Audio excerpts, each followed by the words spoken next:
Okay, hello everybody. So today what I want to do is kind of very quickly go through the second half of chapter 14. So we've talked a lot about human, like infectious diseases and pathogens. Now we want to talk more specifically about various toxic substances. And we'll focus a lot on synthetic chemicals like pesticides, and other types of chemicals that are the result of industrial processes, for example. Okay, so what this whole subject is environmental toxicology. So that's literally toxicology is studying toxic substances and their effects on organisms. So environmental would be any of these toxicants that are present in the environment or produced and seeing what their effect is on ecosystems, for example. And this is always one of my favorite quotes. I use this in forensic science also, but the dose makes the poison. So many things are actually poisonous in large enough doses. So we need to think both about what the effects are and then what doses we're being exposed to. Okay? All right. So this table here is just showing some of the major categories of environmental hazards. So we can be exposed to things in the air. So that could be like smoking, exhaust from cars, industrial pollution, tropospheric ozone, pesticide drift, dust, and particulate matter. So those are all things that you can breathe in. Right? It could be in the water, and we talked about this when we talked about our water use unit. So pesticide and herbicide runoff, fertilizer, and there's nitrates and phosphates, and then heavy metals that might run off. There's actually could be toxins in our food, so there could be natural toxins, or from above, there could be pesticide and herbicide residues. And then what I want to focus on here first is there are actually pollutants that we encounter indoors. So here are some of the major ones. So asbestos, that used to be really widely used as an insulator. And so a lot of times in buildings when they're redoing something, they'll have to take steps to make sure that the asbestos doesn't become airborne. Radon is actually a radioactive gas, and sometimes it's present in people's basements just because the natural surrounding rock is emitting it. And this has actually become more of a problem as our houses become more airtight. So as we increase the insulation, we also decrease the ventilation and the radon can build up. So sometimes when people are buying houses, they'll have a radon test done to see if there's radon in the basement. We've talked a little bit in the past about lead in paint and pipes. And then there's various other sort of byproducts of things that we might have in our house, so in plastics or consumer products. So for instance, one of the big things nowadays is the use of fire retardant chemicals. And these are really good, right? You don't want things to catch on fire, especially, maybe in the children's room. So they started treating a lot of different like bedding and carpets with these PBDEs.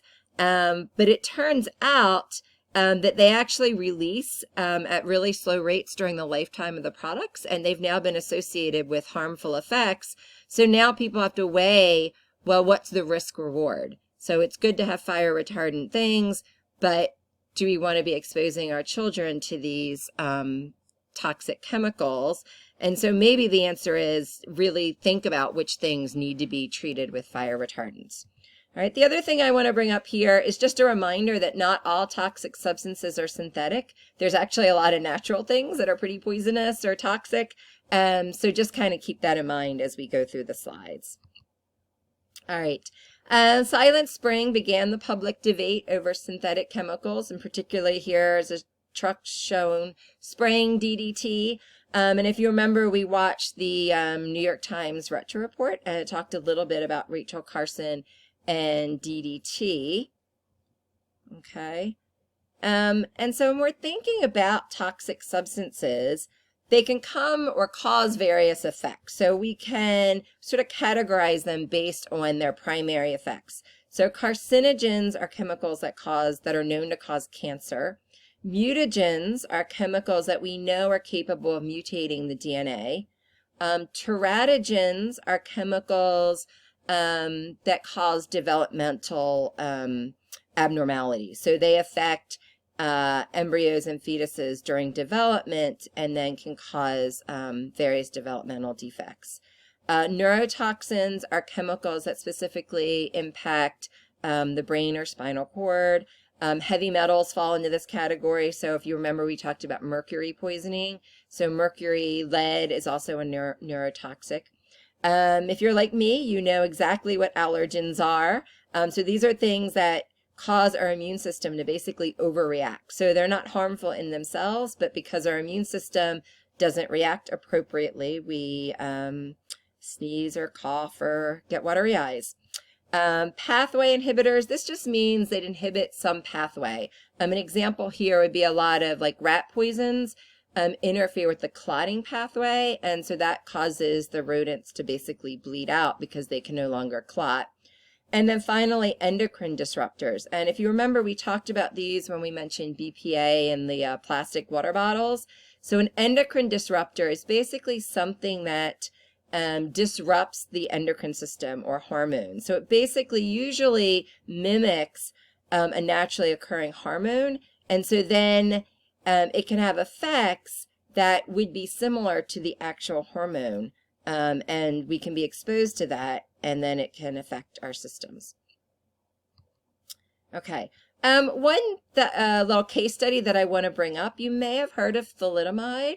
I don't know if anybody listens to Billy Joel, but it's in the We Didn't Start the Fire list.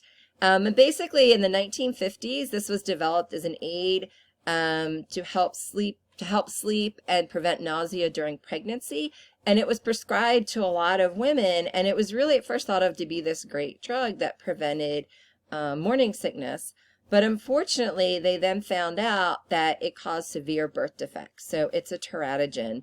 And so it caused severe birth defects in thousands of babies, especially limb deformities. It was banned in the 1960s. And then it's actually kind of come back around because now researchers have realized that it's actually useful to treat other diseases. And now that we know some of the effects, we can be more careful in prescribing it. Okay, so here's just a little cartoon showing what an endocrine disruptor does. If any of you are taking AP Bio or plan to, you'll probably learn about this in more detail. But basically, hormones have their response because they bind to receptors in the cell membrane, and this binding of the hormone to the receptor is what causes a response. Well, things that are endocrine disruptors mimic the hormone. So they're not the actual hormone, but in this case, they're shaped in the same way that they can bind to this receptor, and then they cause a response. So the cell thinks that's the natural hormone. It doesn't know that this is a chemical. And so that's why these are dangerous in really low amounts, because they mimic things like estrogen or testosterone, which play a role in various reproductive functions. And we talked about BPAs present in like water bottles. Phthalates are another type of chemical that's present in a lot of different plastics that we also think has this endocrine disruption. All right, the type of exposure can also affect the response. So acute means you get a whole bunch all at once. Chronic is you get very small amounts over a long time. As you might expect, acute exposure is actually easier to figure out, right? And it's easier to deal with because we know exactly what the response is, and we can figure out how much caused the response. Chronic is a lot more difficult because if it's a really small level, let's say over 20 or 40 years, how do you single that out from all the other different things that we're exposed to over our lifetime? So it can be really difficult. Okay, so as we're studying these things you want to keep in mind are how these toxic substances can affect ecosystems. So airborne substances travel really widely. Go back to our unit when we talked about air currents. So that can cause things to drift over literally global patterns, but there could also be more local things like pesticide drift, which we talked about. If you remember dicamba, we had a problem with this. Toxic substances may concentrate in water, and then some of them persist in the environment. So this is really bad. DDT is one of these examples that And one of the problems of the pesticide was that since it doesn't break down, years later, people are still having DDT exposure, even though we're not using it anymore. And we also have to be worried not only about the original product, but our bodies sometimes can break these down into other things. And sometimes these other things are better, but occasionally the breakdown products might actually be worse. So that's a problem as well. These things, especially these persistent ones, may accumulate and move up the food chain. So there are two processes that you have to keep straight in your mind. So bioaccumulation is in the individual. This means, let's say I don't know, eat something that has pesticides, and a lot of these chemicals are soluble in your fat. So we actually store them away. Our bodies aren't very good at getting rid of them. And so they accumulate within the individual, and we can't get rid of them.